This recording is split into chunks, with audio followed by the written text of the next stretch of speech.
My dear students, आप सबका BPI spoken पर स्वागत है। चलिए आज की क्लास को स्टार्ट करते हैं। वोकैब, उसका आर्टिकल, वोकैबुलरी आर्टिकल दोनों टेलीग्राम चैनल पर मिल जाएगा। चैनल नहीं ज्वाइन किया है तो कर लीजिए। टेलीग्राम का नाम बीपीआई स्पोकन है, ठीक है। So let's see the first word. पहला शब्द क्या है हमारा?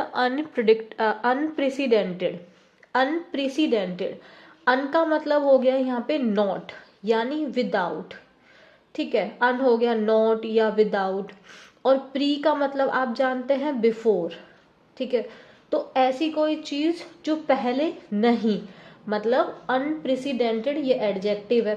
सो अनप्रेसिडेंटेड, किसी का बिहेवियर अनप्रेसिडेंटेड है, मतलब पहले उसने ऐसा कभी बिहेव नहीं किया। सो अनप्रेसिडेंटेड मतलब बिफोर नॉट, पहले नहीं, ऐसा नहीं हुआ है। सो अनप्रेसिडेंटेड, नेवर हैविंग हैपेंड, ऐसा पहले कभी नहीं हुआ, मतलब वही एग्जिस्टेड बिफोर, ठीक है ना।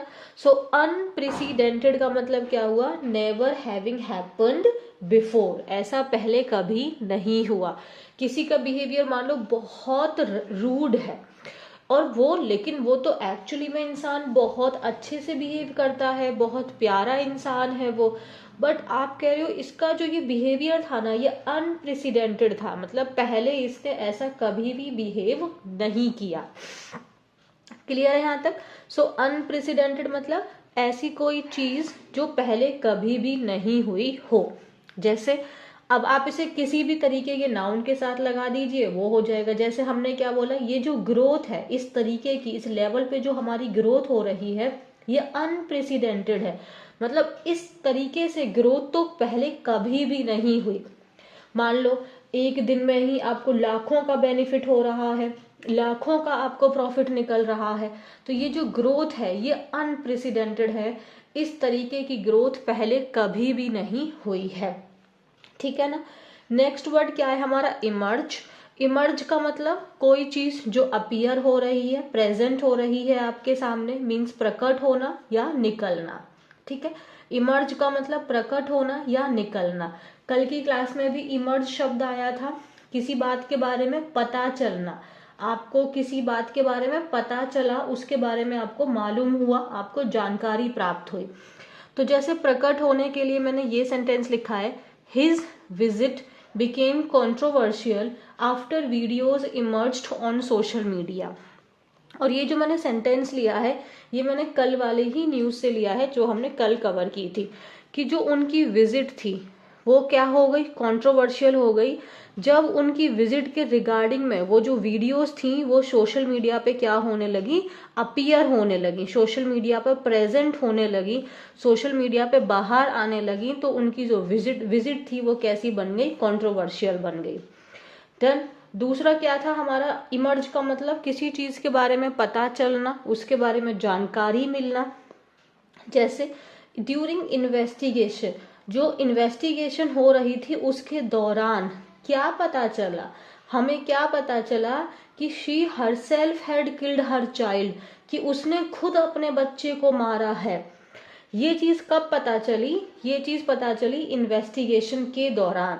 So during investigation it emerged, मतलब ये चीज क्या हुई? पता चली। क्या? कि उसने खुद अपने बच्चे को मारा है। और शी हरसेल्फ का मतलब क्या हो गया? खुद, ठीक है।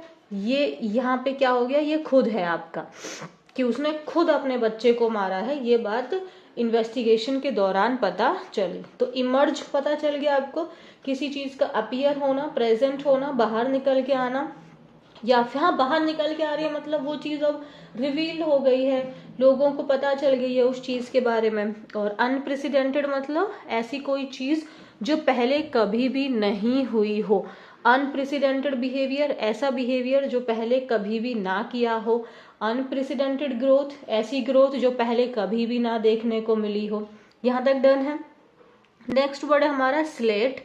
स्लेट ये वर्ब है, इसके मीनिंग क्या होते हैं? देखो, जैसे ही is slated to be the next captain of the team. अब यहाँ पे इसका क्या मीनिंग है? To be expected to happen in the future, कि मतलब भविष्य में ऐसा होने वाला है इस चीज की हमको क्या है, संभावना है, हमें उम्मीद है कि ये चीज भविष्य में होने वाली है, यानी एक्सपेक्टेड है कि ये चीज भविष्य में होने वाली है। सो यहाँ पे क्या हो गया, टू बी एक्सपेक्टेड, डन है। तो जैसे ही इज, उससे ये ऐसा अनुमान लगाया जा रहा है कि जो टीम का अगला कैप्टन है वो यह बनेगा। या फिर स्लेट का दूसरा मतलब होता है किसी को बहुत ज्यादा क्रिटिसाइज करना, उसकी आलोचना करना। सीवियरली मीन्स बहुत ज्यादा, तो किसी को बहुत ज्यादा क्रिटिसाइज करना। जैसे कि मान लो मूवी है, आजकल आप लोग जानते हैं कि बहुत जल्दी हम चीजों को खैर क्रिटिसाइज कर देते हैं, है ना, लेकिन कुछ चीजें वाकई में बहुत खराब भी होती हैं, वो डिजर्व करती हैं। तो जैसे आजकल तो खैर खास ज्यादातर मूवियाँ वो क्रिटिसाइज ही हो रही है ना। So his movie was selected by the critics, तो जो आलोचक है उन्होंने उसकी मूवी की बहुत ज्यादा निंदा की। इज इट क्लियर यहाँ तक?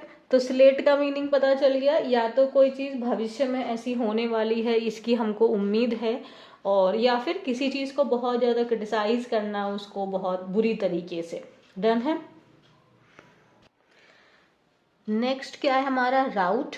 राउट का मतलब क्या होता है, किसी को बुरी तरीके से हरा देना। आप इसको वर्ब यानी हरा देना, या फिर आप इसको नाउन यानी कि हार के सेंस में आप इसका यूज कर सकते हैं, ठीक है ना।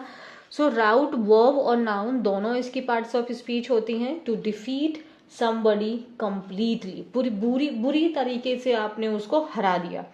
जैसे new party was routed by great number, तो बहुत ज्यादा नंबरों से जो नई पार्टी थी उसको हरा दिया गया, वो हार गई, ठीक है। So new party was routed means जो नई पार्टी जो बनी थी वो बहुत ज्यादा नंबरों से हार गई, उसको हार मिली। अगर हम इसे नाउन की तरह यूज करें, देखो आप यहाँ पे देखोगे ये आपका जो न्यू पार्टी वॉज राउटेड, ये आपका क्या हो गया, ये आपका पास्ट इंडेफिनेट है, और पास्ट इंडेफिनेट का ये पैसिव है, क्योंकि देखो न्यू पार्टी खुद तो नहीं हारी ना, किसी ने उसको हराया है, तो ये पैसिव वॉइस है, ठीक है। और ये वर्ब का थर्ड फॉर्म का काम कर रहा है। एंड द इलेक्शन वॉज, ये इलेक्शन आपका सब्जेक्ट हो गया, वॉज इसकी मेन वर्ब हो गई, क्योंकि आप देखो यहाँ पे कोई दूसरे आपको दिख रहा है वर्ब नहीं है, ए क्या है, आर्टिकल हो गया, ठीक है। अब ये जो राउट है ना, यहाँ पे ये नाउन हो गया और कंप्लीट आपका एडजेक्टिव हो गया। डन है। So the election was a complete rout का मतलब यहाँ पे क्या हो गया, डिफीट। इस राउट का मतलब डिफीट हो गया, तो जो इलेक्शन था वो बुरी तरीके से हार हुई उसमें, ठीक है, वो बुरी तरीके से उसमें डिफीट हुई। डन है ना। तो राउट के आप वर्ब नाउन दोनों की तरह यूज कर सकते हैं इसको, और रा वाला राउट का साउंड आएगा, साउंड पे भी ध्यान देना है हमें। नेक्स्ट हमारा शब्द है आउट गोइंग। आउट गोइंग का पार्ट्स ऑफ स्पीच एडजेक्टिव है। ये वाला जो मैंने पहला मीनिंग लिखा है ये आपको पता होगा, जैसे आउट गोइंग पर्सनैलिटी है, आउट गोइंग पर्सन है। तो आउट गोइंग पर्सन कैसे होते हैं, आउट गोइंग को ऐसे ही देख लो, जिन लोगों को बाहर जाना पसंद हो, आप ऐसा सोच लो, गोइंग मतलब जाना, आउट मतलब बाहर। तो आउट गोइंग पर्सन कैसे होते हैं, जो जिनको बाहर जाना पसंद है। और बाहर जाने वाले लोग कैसे होते हैं, जैसे पार्टीज वगैरह में जाना पसंद है, तो वो लोग मिलनसार होते हैं। इसके सिनोनिम्स एक्सट्रोवर्ट हैं, फ्रेंडली हैं, इजी गोइंग हैं, सोशिएबल हैं। और एक्सट्रोवर्ट को याद करते ही आपको इसके और भी कई सारे सिनोनिम याद आ गए होंगे।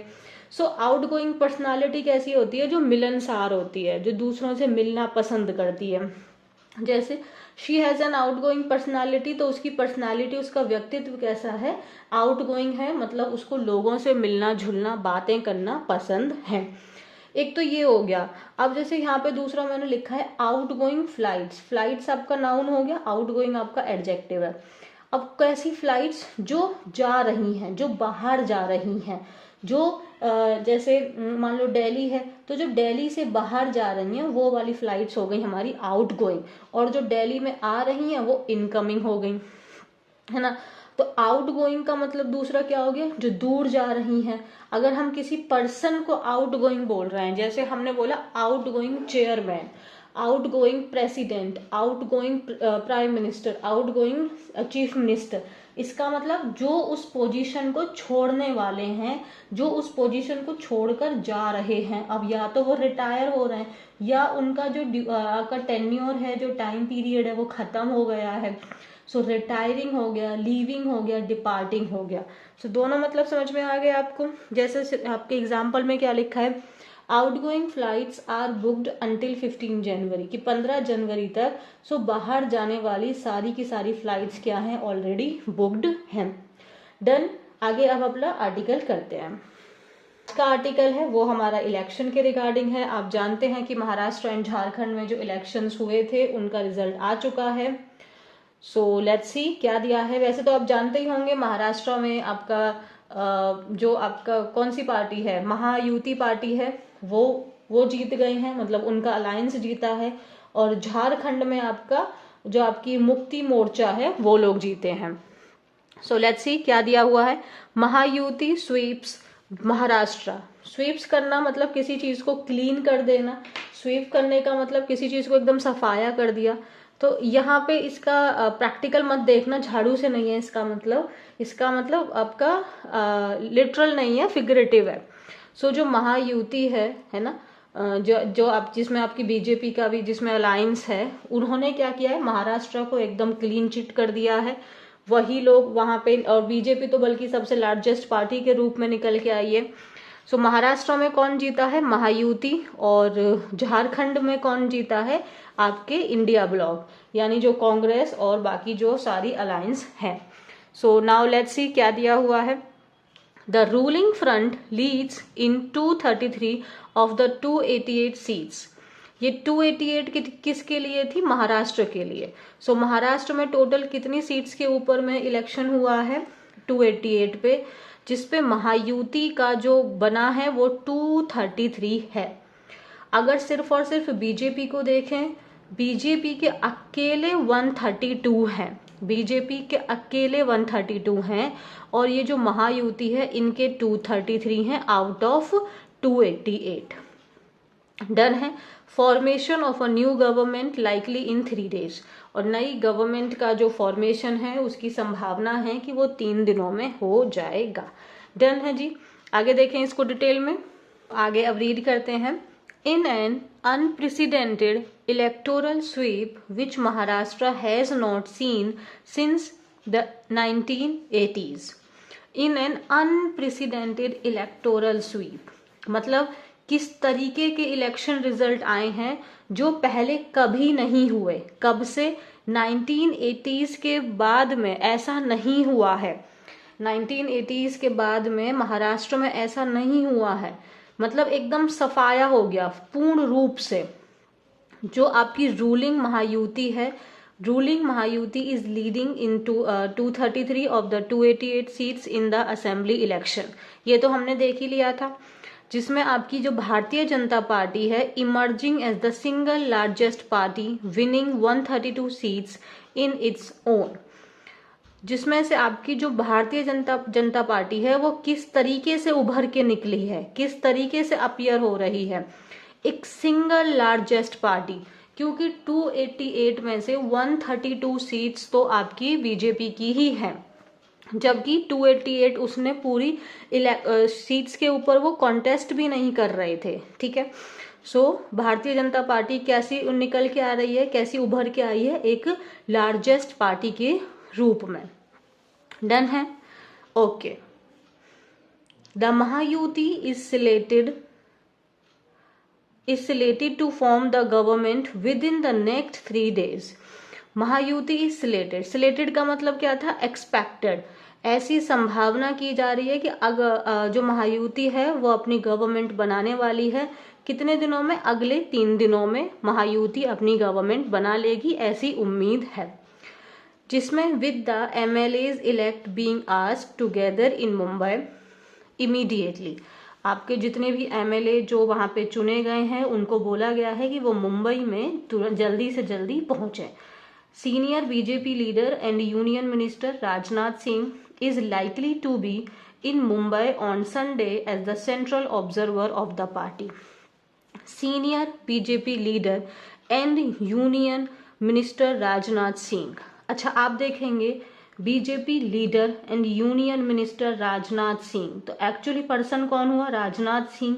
सब्जेक्ट कौन हुआ? राजनाथ सिंह। ठीक है, आप सोचेंगे मैम ये दो एंड से जुड़ा हुआ है तो यहाँ पे वर्ब आर लगाइए। नहीं, ये एक ही पर्सन की दो अलग अलग क्वालिटी जोड़ी गई हैं, तो पर्सन तो एक ही है ना, सब्जेक्ट तो सिंगुलर हुआ।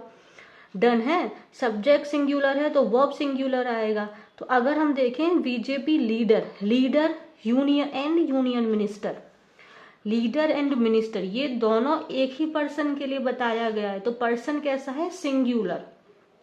डन है। So leader and union minister Rajnath Singh is likely to be in Mumbai on Sunday. आप जब भी नेम ऑफ द डे लगाते हैं तो आप क्या लगाएंगे? Preposition on. जो आपके राजनाथ सिंह है, ऐसी लाइकली मीन्स ऐसी संभावना है कि वो मुंबई में हो संडे को, मतलब वो संडे को मुंबई चले जाए। किसके रूप में? सेंट्रल ऑब्जर्वर के रूप में, जो उन्होंने रोल प्ले किया था, a role he had played after 2014 state elections as well. तो 2014 के इलेक्शन के बाद भी उन्होंने यही रोल प्ले किया था, तो संभावना है कि वो संडे को मुंबई में पहुंच जाए। Opposition Maha Vikas Aghadi was routed is leading in just 50 seats. आपको ना प्रॉब्लम क्या हो सकती है कि मैम एक यहाँ पे ये वर्ब है और एक ये वर्ब है, इसके सब्जेक्ट कौन कौन है? देखो कंफ्यूज नहीं, महाविकास अघाड़ी वॉज राउटेड ये हो गया, opposition is leading in just 50 seats, मतलब समझ में आया? एक ये सब्जेक्ट है, इसकी वर्ब हो गई ये इज लीडिंग। दूसरा सब्जेक्ट है महाविकास अघाड़ी, इसका सब्जेक्ट हो गया, ये सब्जेक्ट हो गया टू, तो इसकी वर्ब हो गई ये। ध्यान से हमें पढ़ना है, हमें इतना ज्यादा ये नहीं है कि ज्यादा पढ़ें, लेकिन हम ध्यान से पढ़ें। Opposition is leading in just 50 seats. Opposition में कौन है? आपका महाविकास अघाड़ी वॉज राउटेड। समझ में आया?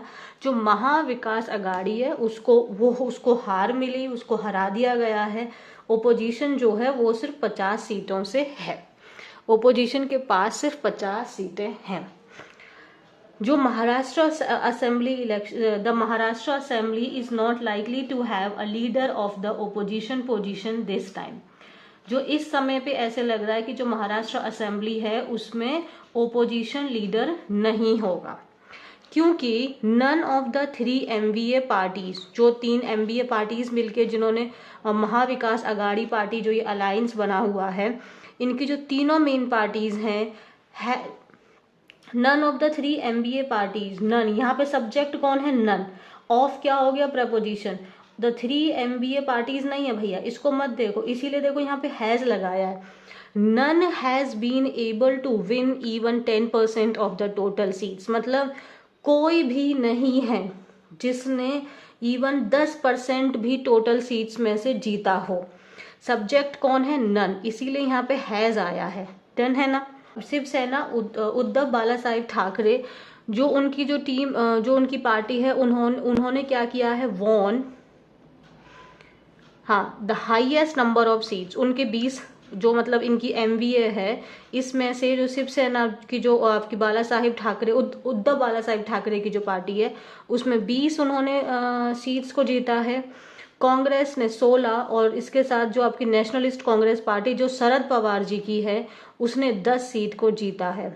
जो तीनों की तीनों हैं all below 29 seats mandated for the Lok Sabha opposition party, है ना? लोकसभा ओपोजिशन की जो पोजीशन है उसके आने के लिए आपको मिनिमम 29 सीट्स लानी थी, लेकिन तीनों में से किसी की भी 29 नहीं आई है, जो आपका लेजिस्लेटिव रूल के अकॉर्डिंग होना चाहिए था, ऐसा नहीं हुआ।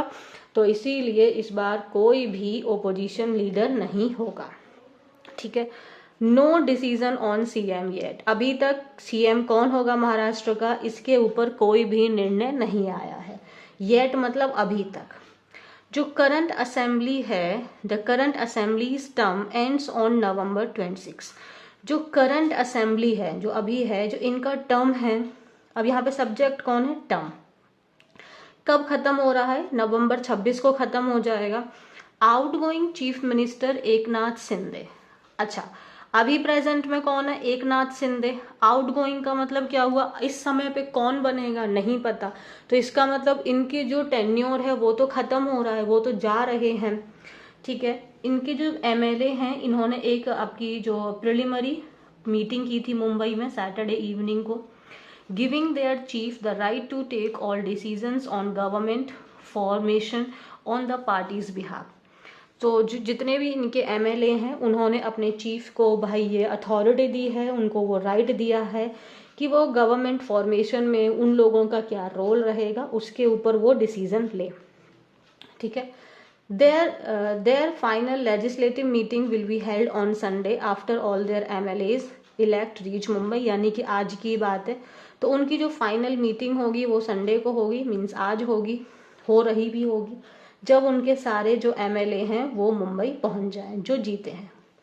The leader of all three मतलब जो महायुति में जो तीनों आपकी पार्टीज हैं, will take a call on the chief minister position. No decision has been taken as yet. Senior BJP leader ने ऐसा बोला है कि जो आपके तीनों पार्टीज हैं, ठीक है, ये डिसीजन लेंगे। कॉल का मतलब डिसीजन लेना, अपनी बात को आगे रखना। चीफ मिनिस्टर की पोजीशन को लेकर अभी तक कोई भी डिसीजन नहीं लिया गया है, यहाँ तक क्लियर है। हाउएवर, लेकिन बीजेपी के सोर्सेज ऐसा इंडिकेट कर रहे हैं, ऐसा सिग्नल दे रहे हैं कि जो पार्टी है, party will not easily give up its stake for the chief minister position this time. तो सोर्सेज से क्या ऐसा संकेत मिल रहा है कि जो पार्टी है वो इस बार इतनी आसानी से अपने चांस को, चीफ मिनिस्टर की पोजीशन बनने के चांस को गिव अप नहीं करेगी। Done. Several Congress stalwarts including former Chief Minister Prithviraj Chavan, 8-term MLA Balasaheb Thorat and party leader Yashomati Thakur were defeated in the election. यहाँ पे एक शब्द आया है stalwarts, STALWART। इसका मतलब क्या होता है, अगर आप किसी पर्सन को ये बात बोल रहे हैं तो इसका मतलब वो बहुत लॉयल है, कमिटेड है। जो तो कांग्रेस के जो ये फॉर्मर चीफ मिनिस्टर एमएलए बाला साहेब थोरट, इनके बारे में स्टॉलवर्ट बोला गया है, इसका मतलब ये जो कांग्रेस के बहुत लॉयल लोग हैं, बहुत लॉयल, कमिटेड, डेडिकेटेड मेंबर हैं, ठीक है, वो भी पार्टी में मतलब इस बार के इलेक्शंस में हार गए। Pawar family battle for the Baramati seat was decisively won by Nationalist Congress Party chief Ajit Pawar. तो जो आपकी जो पवार में आप जानते हैं क्या हो गया है, पार्टीज बट गई हैं, एक आपकी अजीत पवार और एक शरद पवार की है। तो इसमें जो ये सीट थी ये आपकी किसने दी थी है, आपके अजीत पवार ने। डिसाइसिवली मतलब क्लियरली, डिसाइसिवली का मतलब क्या हुआ, क्लियरली, एकदम डिसीजन आप आराम से ले लो। डिसाइसिव हो मतलब आप एकदम क्लियर हो, है ना। और वेवरिंग का मतलब है आप फ्लक्चुएट कर रहे हो, जिसमें ओवर इनको 1 लाख एक्स्ट्रा मतलब वोट से वो जीते हैं। उनके जो नेफ्यू, उनके जो भतीजे थे युगेंद्र पवार। और जो opposition has raised question about the results, अब ओपोजिशन जो है वो रिजल्ट्स को लेके क्वेश्चंस उठा रहे हैं, ठीक है। और जिसमें आपके उद्धव ठाकरे हैं, रमेश हैं, संजय राउत हैं, और ये सब क्या बोल रहे हैं कि जो ये रिजल्ट आए हैं वो अनबिलीवेबल हैं। सही बात है, रिजल्ट्स तो वैसे अनबिलीवेबल हैं। आपकी जो एक पार्टी है बीजेपी पार्टी, वो एकदम सिंगल पार्टी के रूप में निकल के आई है। और आई थिंक मैंने अभी रीड किया था, शायद 89% इनका वोटिंग रिजल्ट रहा है। शायद 144 समथिंग वोट के ऊपर, सीट्स के ऊपर में कॉन्टेस्ट किया था, जिसमें से 132 जीते हैं। So it's a very big, है ना। सो लेट्स सी, भाई हो गया काम यहाँ पे, बन गए। देखते हैं महाराष्ट्र के सीएम कौन बनने वाले हैं। बस हम तो यही उम्मीद करेंगे कि जो भी सीएम बने देश का भविष्य ही आगे बढ़ाएं। Thank you so much. Video पसंद आई हो तो वीडियो लाइक, चैनल सब्सक्राइब और चैनल को शेयर करना बिल्कुल भी ना भूलें। Thank you very much.